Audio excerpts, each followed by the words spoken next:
Hi, good afternoon, everyone. My name is Chandan. I'm presenting my work on wing body junction flows and some asymmetric nose fairings designed for controlling the junction flows under the guidance of Dr. Venkatakrishnan at National Aerospace Laboratories. When a bound layer flow approaches an obstacle, it separates experiencing a steep adverse pressure gradient and forms a vortex, and the formed vortex convex downstream, forming a horseshoe vortex. And there will be a saddle point separation, a three-dimensional saddle point separation, and the limiting streamline which is emitting out along from the saddle point will the streamline converge on that and forms a three-dimensional separation line.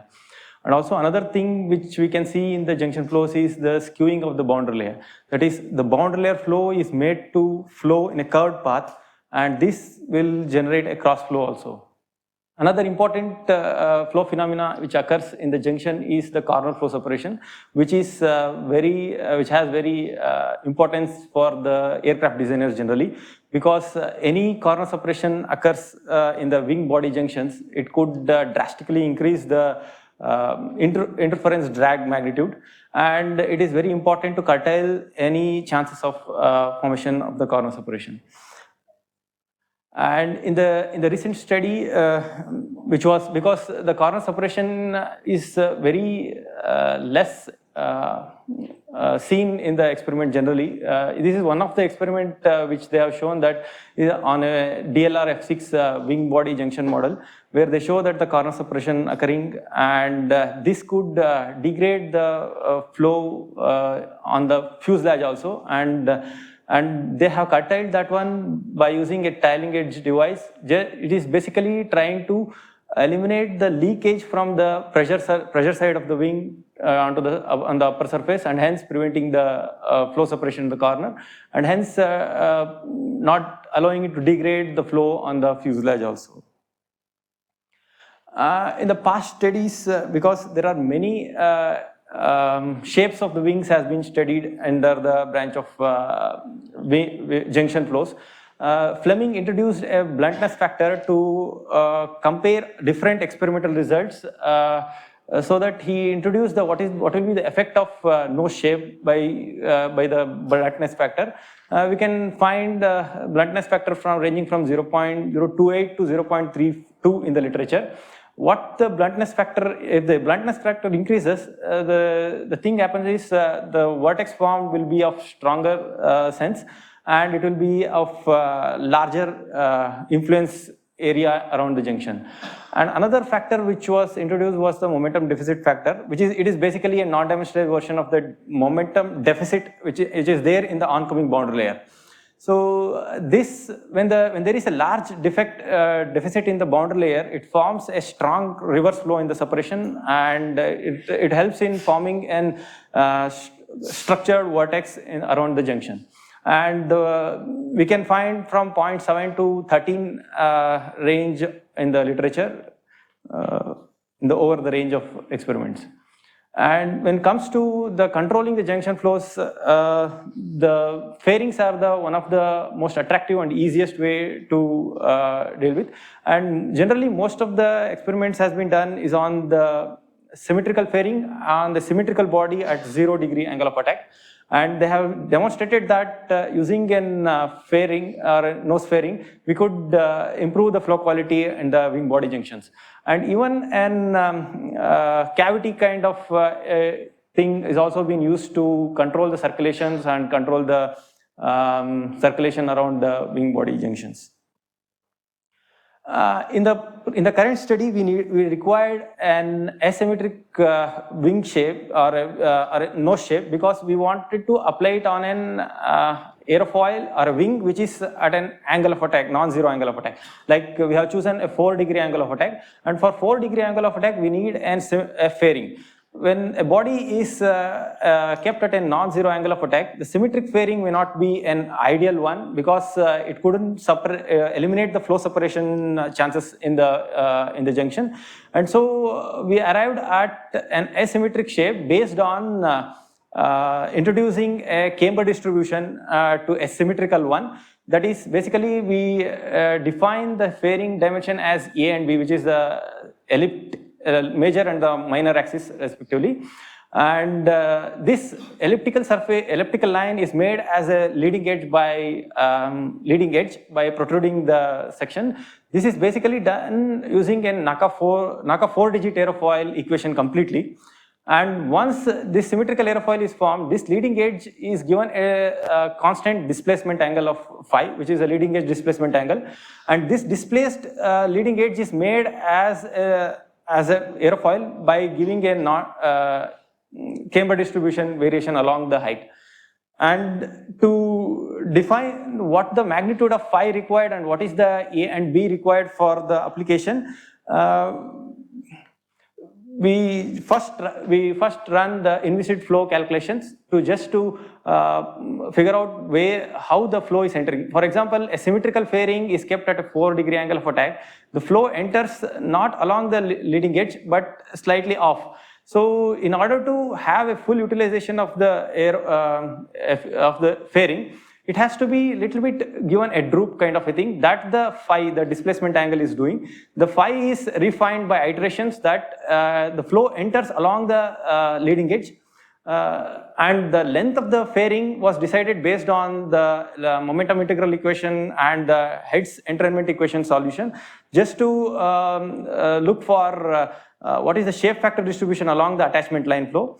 On the attachment line flow, we monitor the shape factor should not exceed more than 2.4 as the threshold, so that it ensures that there is no separation occurring in the junction region. And that length, based on the calculations, the length is refined again by the iterations that there is no flow separation in the leading edge region. In the current experimental setup, we used a 2.5 meter length boundary layer plate to generate an momentum deficit factor of 7.3, which is often in a higher scale region when we compare the overall experiment in the literature. And we used a NACA 0018 wing, and the designed fairing is shown in the figure, and it will be tested in the internal. And this is the PIV setup, 2D PIV setup. Since the area of interest was not directly optically accessible to the cameras, we placed an mirror just behind the airfoil, and the reflected image the area of interest was seen through the mirror by the camera, and we obtained 2 component velocity vectors from that one, and another component, which is the out of plane velocity, we used a 3-hole probe for out of plane velocity measurement. And this shows the oil flow results for an unfaired configurations. Basically, it shows there is a flow separation just in front of the nose, which is 0.45 times of the maximum thickness of the aerofoil. And the red line is the 3-dimensional separation line, where the other limiting streamlines converge onto that one. And the limiting streamlines are slightly diverging away on the upper surface when we compare that one with the faired one. When we put on the fairing, the separation has been removed, and there is no convergence onto any common limiting streamline, which says that there is no horseshoe vertex formation for the faired configuration, which was the idea of our intention of the designing the fairing. And this shows the 3-dimensional velocity field, or the contours are the out of plane velocity for the unfaired and the faired configuration. When there is no fairing, we can see clearly that there is a vortex, and the vortex, what it is doing is the low momentum fluid which enters the junction is being bypassed by the vortex, and it is held away from the junction, and only the high momentum fluid are filled in the region between the vortex and the wing. And the vortex presence in the junction, what it does is it maintains a high momentum fluid as a passage between the vortex and the wing, maintaining low shape factors in this region. Whereas when the fairing was put in, because of the absence of the vortex, the low momentum fluid could easily go close to the junction region and compared to the unfaired configuration.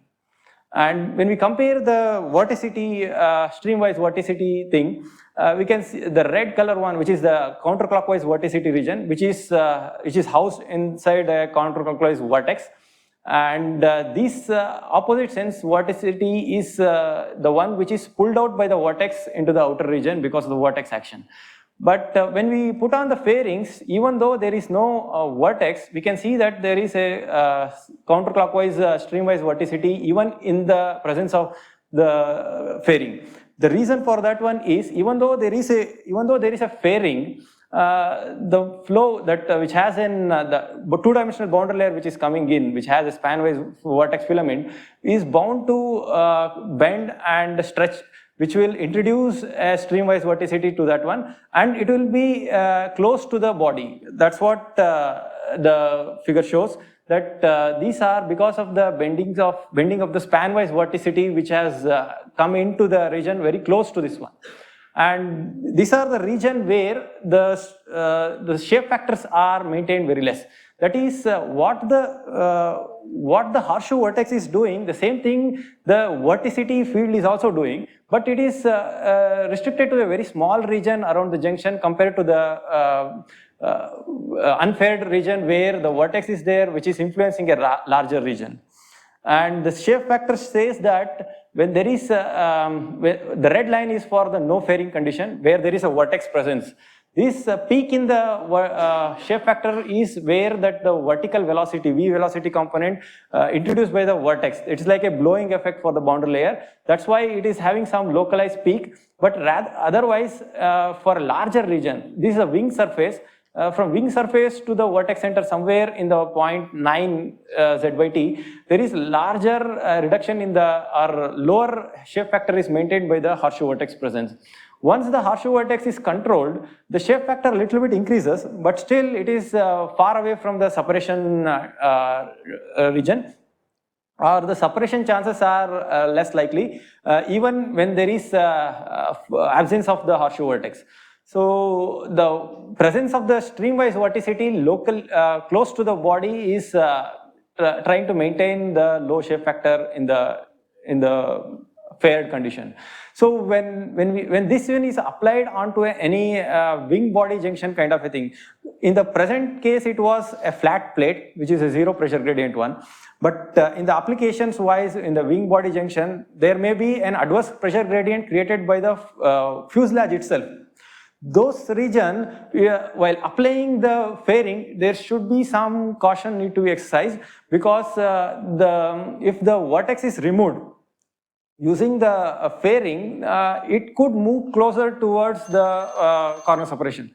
So that's what the conclusion is also. Thank you. Any questions? Can you comment on whether such fairings are already in use in commercial aircrafts or not? Yes, madam. Actually, it is being used, but when I search for the literature, each company has their own way of fairing one, but there is no details on how they go about that one. I have seen that one in the aircraft, but I am just trying to do it in my own way and to demonstrate that how it affects. It is there actually in the aircrafts.